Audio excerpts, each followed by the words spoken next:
CCMR, or College, Career, and Military Readiness, is important because schools exist to prepare our students for life after high school. If we are not looking at what that looks like and how students are successful on these measures, we don't know if students are actually prepared for life after they leave us.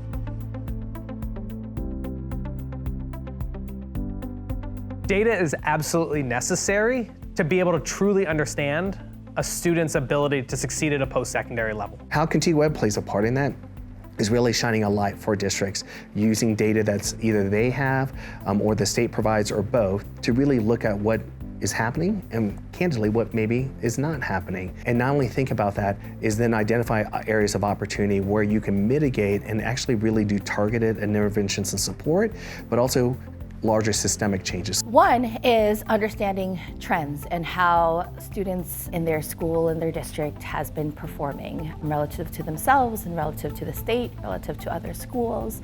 And what that does is it helps you understand what things are entrenched. For districts that we work with that have invested in getting data, CCMR data in real time, it's really been transformational for them. When people have invested in this, they have a common source of truth. They have a place where leadership can look at things regularly and see how things are tracking. And ideally, they have that data for counselors where they're not going to 4 or 5 different platforms to support a student because every data point is in different places, but it's all right there. Without it, all we have are anecdotes about a particular student or a time or an instance, when really school systems are just that, they are systems. And so we need to look across our entire system about where our strengths are and where the areas we need to address are.